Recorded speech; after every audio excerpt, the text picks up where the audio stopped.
नहीं देखु अबकारी नीति जो पुराना अबकारी नीति एपर्यंत से बलवत्तर अच्छी आमर भी नोटिफिकेशन होता है नुआ अबकारी नीति आसवा पर्यंत पुराना अबकारी नीति बलवत्तर रही आधार रे डिपार्टमेंटर समस्त फंक्शनिंग होची एवं से पॉलिसी जो नुआ पॉलिसी से बाबद रे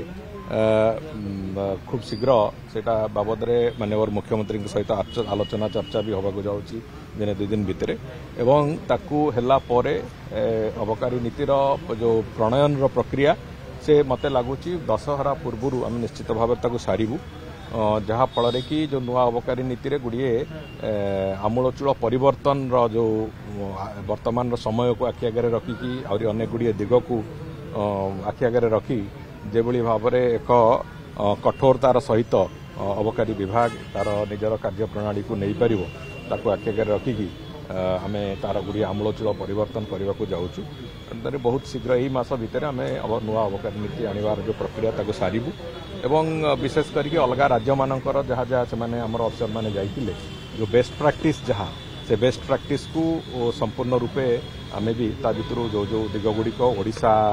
को आखि आगे रखिकी ओडिशार स्थिति को आखि आगे रखिकी आम सुविधाजनक हम सेगुड़िक भी आम से अंतर्भुक्त करूँ तेणुक नुआ अबकारी नीति निश्चित भाव में आगामी दिन में ओडिशार अबकारी विभाग परिचालना दृष्टि एक नुआ माइलस्टोन से अनेक गुड़िए दिग को आम आड्रेस करूँ जमीती कि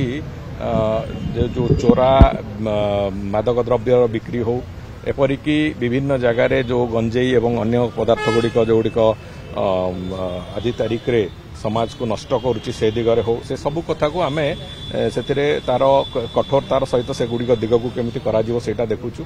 एवं विशेष करिकी आउ गोटे दिग भी आम जोटा एबे आरंभ करिचु जे 1 तारीख रु ए मास सारा 30 तारीख पर्यंत संपूर्ण ओडिशा रे पाखापाखि जो एनफोर्समेंट ड्राइव चली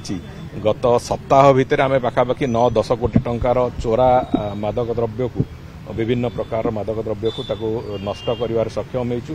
आम आशा करुचु जे आहुरी अधिक अधिक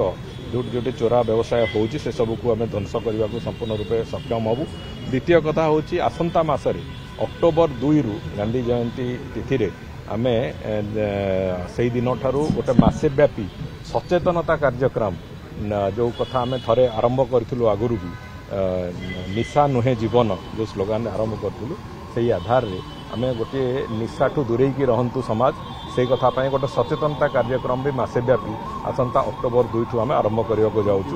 एवं से बाबद रे भी ये क्रमागत भाव में एनफोर्समेंट एवं सचेतनता कार्यक्रम भी चलिबो एवं एक्साइज विभाग पूरापूरी भाव में तार जो एनफोर्समेंट एक्टिविटी संपूर्ण रूपे बलवत्तर रखिबो ए कथा को आखि आगे रखिकी आम विभाग काम आरंभ करूँ।